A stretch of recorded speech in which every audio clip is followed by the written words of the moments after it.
Hello, welcome to the online MCQs practice lecture series for NEET JEE and GUJCAT.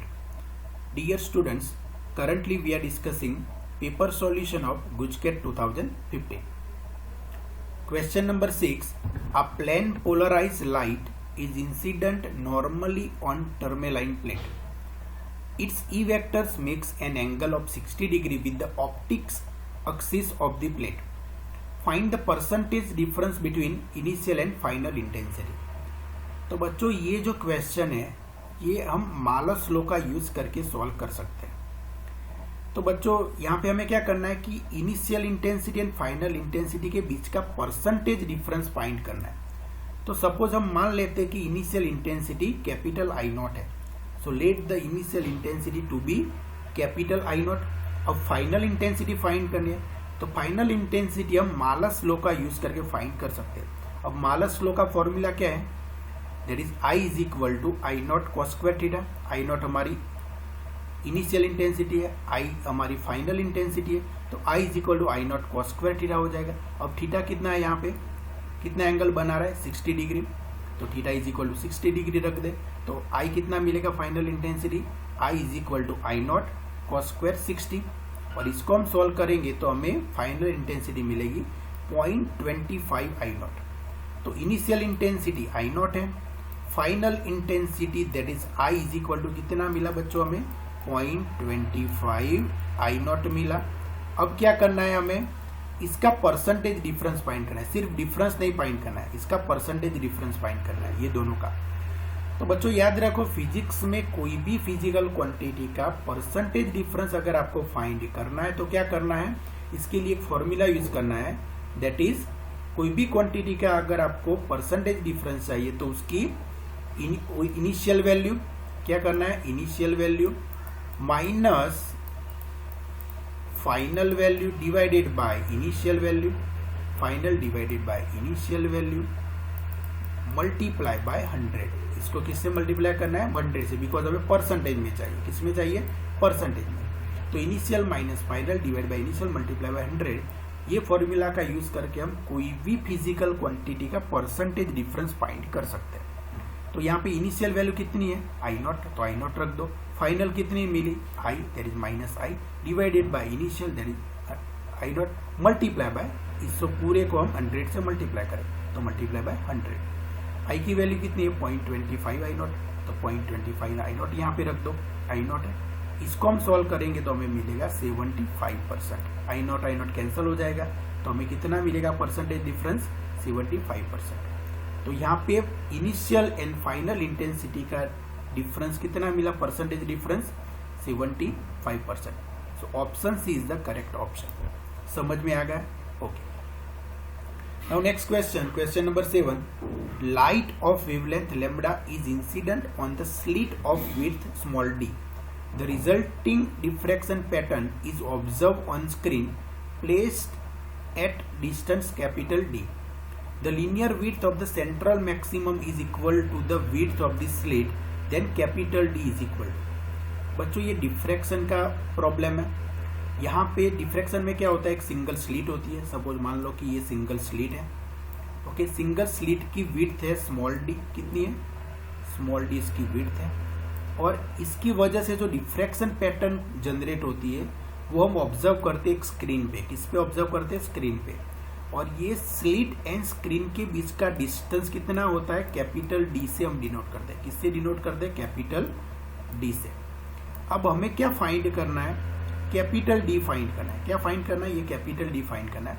और यहाँ पे हमें क्या बोला गया है, एक कंडीशन यहाँ पे है और एक रिलेशन यहाँ पे है। The linear width of the central maximum is equal to the slit of the width of the slit. मतलब यहाँ पे जो डिफ्रैक्शन पैटर्न क्रिएट होगी स्क्रीन पे, डिफ्रैक्शन पैटर्न जो मिलेगी उसका जो सेंट्रल मैक्सिमम होता है, ये अपने सेंट्रल मैक्सिमम होता है, ये सेंट्रल मैक्सिमम है। तो सेंट्रल मैक्सिमम की जो विड्थ है, लीनियर विड्थ, सेंट्रल मैक्सिमम की जो लीनियर विड्थ है वो किसके बराबर है, width of the slit, okay. अब ये सेंट्रल मैक्सिमम की लीनियर विड्थ का फॉर्मूला क्या है, that is the 2 lambda capital D divided by D. So this is the width of the linear width of the central maxima of the diffraction pattern. That is a 2 lambda capital D divided by D. और ये किसके बराबर है, यहाँ पे क्या बोला गया है क्वेश्चन में, it is equal to the width of the slit that is equal to small d. Okay, तो ये रिलेशन हमें मिल गया, that is a 2 lambda capital D divide by D is equal to D. हमें find D करना है तो D को सब्जेक्ट बनाओ, हमारा आंसर मिल जाएगा। तो डी को अगर मैं सब्जेक्ट बनाऊं तो ये क्या हो जाएगा, ये पूरा इस साइड चला जाएगा, तो small D square divided by 2 lambda. So which one is the correct option, option D, that is a D square divided by 2 lambda. बहुत ही easy question. Okay, now next question number 8, the effective length of the magnet is 31.4 centimeter and its pole strength is 0.8 ampere into meter. The magnetic moment if it is bent in form of the semicircle is blank. तो बच्चों यहाँ पे हमें क्या बोला गया है कि एक मैग्नेट है, ये मैग्नेट है, उसकी इफेक्टिव लेंथ है 31.4 सेंटीमीटर और इसकी पोल स्ट्रेंथ कितनी है, 0.8 है। पोल स्ट्रेंथ कितनी, 0.8। अगर मैं इसको सेमी सर्कल के फॉर्म में बेंड करूं, मतलब ये जो मैग्नेट है उसको सेमी सर्कल के फॉर्म में बेंड करूं, तो उसकी मैग्नेटिक मूवमेंट कितनी मिलेगी वो हमें फाइंड करनी है। तो बच्चों मैग्नेटिक मूवमेंट का फॉर्मूला क्या होता है, magnetic movement that is capital M is equal to क्या होता है, पोल स्ट्रेंथ। क्या होता है पोल स्ट्रेंथ, उसको मैं स्मॉल एम से डिनोट करूं, multiply by distance between its pole, ये दो पोल के बीच का डिस्टेंस। अब मैंने इसको किसके फॉर्म में बेंड किया है, सेमी सर्कल, तो ये दो पोल के बीच का डिस्टेंस क्या हो जाएगा, ये डिस्टेंस हो गया। अब ये क्या है, सेमी सर्कल का diameter, distance between two pole is the semi circle का डायमीटर, तो m मल्टीप्लाई बाय d, तो pole strength multiply by capital D, that's give me the magnetic movement of this semi circle. अब m तो हमारे पास है, pole strength तो हमारे पास है 0.8 है। ओके, अब कैपिटल D हमें फाइंड करना पड़ेगा, ये जो सेमी सर्कल है उसका डायमीटर हमें फाइंड करना पड़ेगा। तो इसका डायमीटर कैसे फाइंड करेंगे, तो यहाँ पे हम length of the semi circle से हमें डायमीटर मिल जाएगा। तो length of the semi circle क्या होता है बच्चों, length of the semi circle क्या होता है, पाई इंटू आर। क्या होता है, पाई आर होता है। ये जो लेंथ है, ये सेमी सर्कल की जो लेंथ है वो कितनी होगी, पाई आर। ओके, आर की जगह पे मैं डी के फॉर्म में क्या लिख सकता हूँ, क्या अगर मुझे डायमीटर के फॉर्म में आर को लिखना है तो d divided by 2, radius is equal to diameter का हाफ होता है, that is d divided by 2। तो ये पाई d डिवाइडेड बाय 2, ये क्या हो गया हमारा length of the effective length of this semi circle. तो L is equal to pi capital D divided by 2 मिला। अब हमें क्या चाहिए, कैपिटल D चाहिए, तो कैपिटल D को सब्जेक्ट बना लो, तो ये क्या हो जाएगा, capital D is equal 2L divided by pi, capital D is equal to 2L divided by pi हो जाएगा, ये पाई है। ओके, तो लेंथ हमारे पास है, इफेक्टिव लेंथ कितनी है 31.4 सेंटीमीटर, उसको मीटर में कन्वर्ट करें तो 31.4 multiply by 10⁻² divide by 3.14 pi, that is 3.14 multiply by 2। इसको हम सॉल्व करेंगे तो हमें डायमीटर मिलेगा 20 मल्टीप्लाई बाय 10⁻² मीटर। अब डायमीटर मिल गया, पोल स्ट्रेंथ पता है, तो मैग्नेटिक मूवमेंट क्या होगा, that is pole strength multiply by diameter, 0.8 multiply by 20 multiply 10⁻², तो ये कितना हो जाएगा 60 multiply 10⁻², so 0.16 ampere into metre square.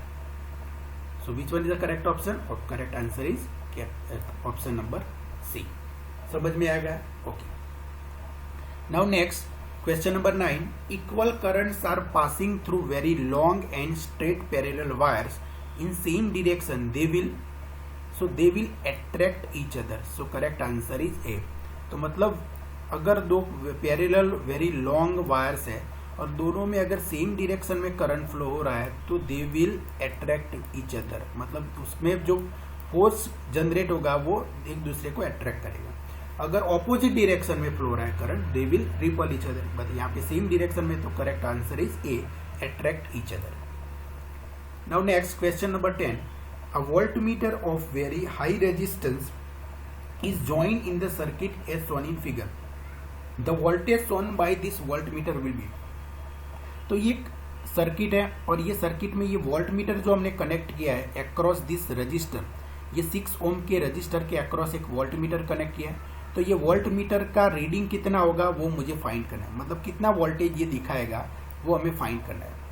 तो बच्चों यहाँ पे देख सकते हो कि ये वोल्टेज किसके अक्रॉस में दिखाता है, ये 6 ओम का जो रजिस्टर है इसके अक्रॉस में कितना वोल्टेज जनरेट होगा ये वोल्ट मीटर दिखाएगा।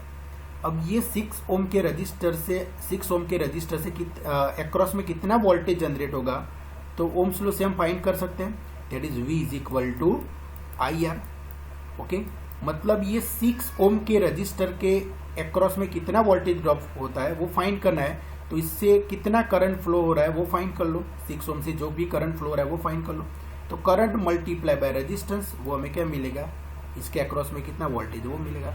तो पहले मुझे क्या फाइंड करना पड़ेगा, आर तो मुझे पता है, आर की वैल्यू कितनी है 6 ओम, लेकिन ये करंट मुझे फाइंड करना पड़ेगा, ये सर्किट में कितना करंट फ्लो हो रहा है वो फाइंड करना पड़ेगा। तो करंट फाइंड करने के लिए हम क्या करेंगे, अगेन ओम्स लॉ यूज करेंगे। करंट फाइंड करने के लिए क्या करेंगे, V divided by R। Okay, ये सर्किट में वोल्टेज की वैल्यू कितनी है 10 वोल्ट, तो 10 divided by total resistance of this circuit, that is R effective, total resistance of this circuit और इक्विवेलेंट रेजिस्टेंस। ये सर्किट का जो भी इक्विवेलेंट रेजिस्टेंस है वो इससे हम डिवाइड करें तो हमें करंट मिल जाएगा सर्किट का। So voltage divided by resistance that is equal to current. अब ये सर्किट का मुझे क्या करना पड़ेगा, इक्विवेलेंट रेजिस्टेंस फाइंड करना पड़ेगा। तो आप देख सकते हो कि ये दोनों पैरेलल में, तो 8 ओम के 2 रजिस्टर पैरेलल में, तो उसका पैरेलल कॉम्बिनेशन का इक्विवेलेंट रेजिस्टेंस क्या होगा, 8 multiply by 8 divide by 8 plus 8। तो उसका पैरेलल कॉम्बिनेशन का जो रेजिस्टेंस आएगा वो इसके सीरीज में है, तो 6 प्लस ये हो जाएगा। तो 6 प्लस ये जो भी पैरेलल कॉम्बिनेशन का रेजिस्टेंस है that is 8 multiply by 8 divided by 8 plus 8, ये मेरा हो जाएगा equivalent resistance of this circuit. Okay, तो कितना होगा बच्चों, इसको हम सॉल्व करेंगे तो हमें क्या मिलेगा, 6 प्लस 64 डिवाइड बाय 16, तो ये मिल जाएगा 10 ओम। तो equivalent resistance of this circuit is 10 ohm. 10 volt का वोल्टेज सोर्स है, 10 ओम रेजिस्टेंस है, तो करंट कितना होगा बच्चों 1 एम्पियर। 10 डिवाइडेड बाय रेजिस्टेंस कितना मिला 10, तो करंट कितना फ्लो होगा 1 एम्पियर का। तो ये जो सर्किट है उसमें कितना करंट फ्लो होगा 1 एम्पियर का। अगर 1 एम्पियर का करंट यहाँ पे फ्लो हो रहा है तो ये जो रजिस्टर है 6 ओम का, इसके अक्रॉस में वोल्टेज ड्रॉप कितना होगा, again ohm's law, V is equal to IR। Current कितना है 1 एम्पियर और कितना रजिस्टेंस कितने ओम का है 6 ओम, तो 6 ओम के रजिस्टर के अक्रॉस में कितना वोल्टेज ड्रॉप होगा 6 वोल्ट का, कितना होगा 6 वोल्ट का। तो इसके अक्रॉस में 6 वोल्ट का रजिस्टर वोल्टेज ड्रॉप होगा, तो ये वोल्ट मीटर कितना दिखाएगा 6 volt. So correct answer is option D. समझ में आ गया है बच्चों, बहुत ही इजी क्वेश्चन है ये भी, सिंपल ओम्स लॉ और series and parallel combination of register का कंसेप्ट यूज करके हम ये क्वेश्चन को इजीली सॉल्व कर सकते हैं। अगर आपको series and parallel combination of का रजिस्टर का कंसेप्ट पता है एंड ओम्स लॉ पता है तो ये क्वेश्चन हम इजीली सॉल्व कर सकते हैं। ओके, समझ में आ गया, बहुत गुड। सो आई होप कि आज हमने जितने भी क्वेश्चन डिस्कस किए आपको समझ में आ गया होगा। Let's stop here, we will discuss other question of this bucket 2015 in our next video lecture. Thank you very much.